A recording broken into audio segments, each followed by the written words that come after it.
दोस्तों, एक होता है अकेले रहना और एक होता है अकेले रह करके अकेला फील करना। भले ही हमारी टेक्नोलॉजी बहुत ही एडवांस हो चुकी हो, हम चांद तक क्यों ना पहुंच गए हो, लेकिन हमारा सबकॉन्शियस माइंड उस रफ्तार से डेवलप नहीं हो पाया है। उसे आज भी यही लगता है कि जिस तरह हमारे लिए पहले ग्रुप में रहना जरूरी था, क्योंकि अगर ग्रुप में नहीं रहेंगे तो जानवरों को शिकार नहीं कर पाएंगे, बल्कि खुद जानवरों का शिकार बन जाएंगे। और इसी वजह से हमारा ब्रेन आज भी अकेलेपन को डेंजर का साइन मानता है। साइंटिस्ट ने एक बार एक एक्सपेरिमेंट किया और उसमें लोगों से पूछा गया कि आप अपने नेगेटिव थॉट्स के साथ में 15 मिनट अकेले रहना पसंद करेंगे या फिर एक बिजली का झटका। और रिजल्ट जानकर आपको हैरानी होगी कि 67% मैन ने और 25% वेमेन ने बिजली के झटके को चुना। लोग खुद के साथ 15 मिनट अकेले नहीं रह सकते। जिन विचारों के साथ उन्हें पूरी जिंदगी बितानी है, उनके साथ वो 15 मिनट अकेले नहीं रह सकते। लेकिन हम यहाँ पर बात कर रहे हैं अकेले रहने की। जंगल का राजा शेर ज़्यादा टाइम अकेले रहना पसंद करता है। उसकी ज़िंदगी में ऐसी बहुत सी सिचुएशन आती है जहाँ पर उसे भेड़ियों का झुंड घेर लेता है। उस वक्त वो ना तो अकेला फील करता है और ना ही वो कमज़ोर फील करता है। उसे पता होता है कि इन सब के लिए तो मैं अकेला ही काफ़ी हूँ। और आप ये बात जान लो कि ग्रुप हमेशा फॉलोअर्स का होता है, लीडर अकेला ही लीड करता है। शेर अकेला किसी मजबूरी के कारण नहीं रहता, बल्कि वो अपनी चॉइस से अकेला रहता है। इस दुनिया के ज़्यादातर हाईली सक्सेसफुल लोग इंट्रोवर्ट हैं। इंट्रोवर्ट यानी कि वो लोग जिन्हें अकेले रहना पसंद होता है, जो लोगों में जाना पसंद नहीं करते।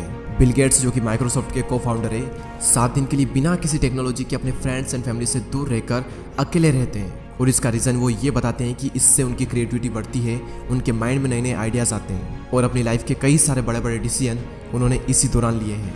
और ये सभी लोग किसी मजबूरी की वजह से अकेले नहीं रहते, ये अपनी चॉइस से अकेले रहते हैं, क्योंकि उन्हें पता होता है कि एक अकेला इंसान कुछ भी कर सकता है। अकेले रहने के 4 ऐसे फायदे मैं आपको बताऊंगा, जिन्हें समझने के बाद में आप भी अकेले रहना पसंद करोगे।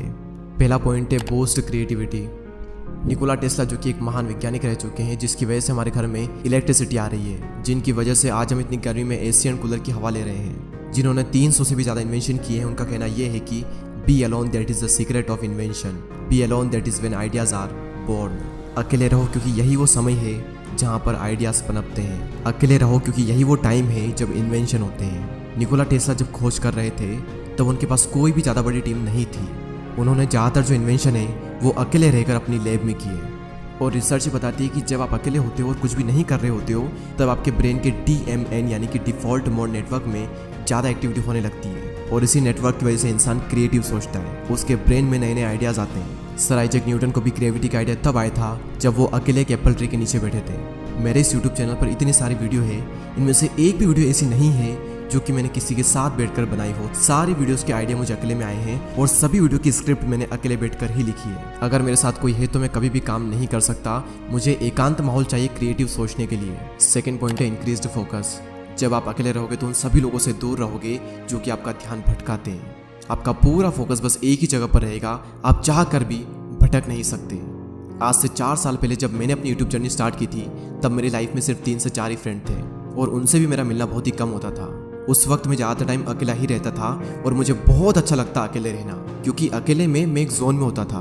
मैं भगवान का बहुत ही शुक्रगुजार हूँ कि उस वक्त मुझे लोग ज़्यादा पसंद नहीं करते थे। मेरी लाइफ में बहुत ही कम लोग थे और उसी वजह से मैं फोकस कर पाया और आज कुछ बन पाया, सिर्फ और सिर्फ क्योंकि मैं आइसोलेशन में था। अब ये आइसोलेशन क्या होता है? एक होता है अकेले रहना और एक होता है अकेले रह करके अकेला फील करना। अकेले फील करना यानी कि लोनलीनेस, अकेलापन। इसके लिए आपकी लाइफ में 1 से 2 लोग होने चाहिए, कुछ खास लोग जिनसे आप टाइम टू टाइम मिल लें, अपने दिल की बातें शेयर कर लें और उसके बाद फिर ख़त्म। और एक होता है अकेले रहना यानी कि आइसोलेशन, जहाँ पर आपका focus, creativity and productivity next level पर होती है। आइडियाज़ आते हैं, हम ग्रो करते हैं, अपनी क्षमताओं का पूरा इस्तेमाल करते हैं। और यही हुआ मेरे साथ जब मैं आइसोलेशन में चला गया। तीसरा सबसे बड़ा फ़ायदा सेल्फ अवेयरनेस। आप खुद को जान पाते हो। दोस्तों, एक बार मैं खाना खाने के बाद वॉक पर जा रहा था। रास्ता काफ़ी लंबा था, आधा रास्ता बीत गया। उसके बाद मैंने अपने एक फ्रेंड को कॉल किया और जब मैंने कॉल किया, जब मैं बातों में लग गया, मुझे पता ही नहीं चला कि कब रास्ता ख़त्म हो गया और कब मैं रिटर्न घर पर आ गया। यानी कि अगर हम किसी के साथ में हैं तो हमारा कितना ही टाइम निकल जाता है हमें पता भी नहीं चलता। बड़े बड़े रास्ते छोटे पड़ जाते हैं अगर हम किसी के साथ में होते हैं तो। लेकिन जब हम अकेले होते हैं तो वही समय, वही रास्ता थोड़ा लंबा लगता है और हम अपने बारे में ज़्यादा सोच पाते हैं। सेल्फ अवेयरनेस के लिए, खुद को जानने के लिए अकेले रहना बहुत ज़रूरी है।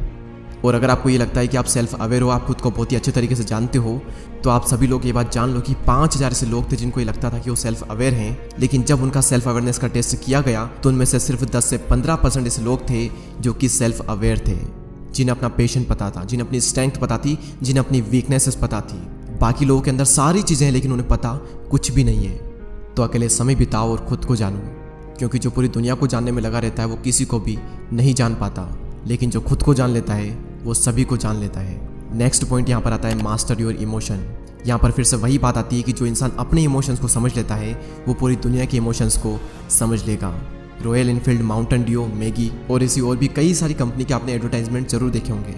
ये सभी कंपनी जब भी ऐड करती है तो ये कभी भी अपने प्रोडक्ट के बारे में बात नहीं करती है। वो ये नहीं बताती कि इनके अंदर क्या क्या इंग्रेडिएंट्स है, क्या क्या स्पेसिफिकेशन है, इसका टेस्ट कैसा है। उनका सिर्फ एक मकसद होता है कि उस एड को वो लोगों के इमोशन के साथ में कनेक्ट कर दे, क्योंकि उन्हें पता है कि लोग इमोशनली ज़्यादा कनेक्ट होते हैं। अब सवाल यहाँ पर यह आता है कि ये जो मार्केटिंग कंपनीज है ये लोगों के इमोशन को समझ कैसे पाते हैं। सिंपल सा तरीका है कि ये लोग पहले खुद के इमोशन को समझते हैं, उसके बाद ये पूरी दुनिया के इमोशन को समझ जाते हैं। तो इन फ्यूचर में अगर आपको लोगों को इन्फ्लुएंस करना हो या फिर आपका कुछ भी ऐसा काम हो जहाँ पर आपको लोगों को इमोशनली कनेक्टेड करना हो, तो आपको खुद के इमोशन को मास्टर करना बहुत ज़रूरी है। और खुद के इमोशन को समझने के लिए आपको पहले खुद को समझना होगा, और खुद को समझने के लिए आपको अकेले रहना ही होगा। तो इसीलिए अकेले रहें, एकांत में रहें और अपनी पूरी आत्मा एक काम में डाल दो। एक दिन लोग आपसे मिलने को तरस जाएंगे। दोस्तों इस वीडियो में इतना ही। अगर आपको ये वीडियो अच्छी लगती है तो लाइक करें एंड चैनल को सब्सक्राइब करके बेल आइकन को प्रेस करें। मैं आपसे मिलूंगा अगले वीडियो में, तब तक के लिए जय हिंद, जय भारत।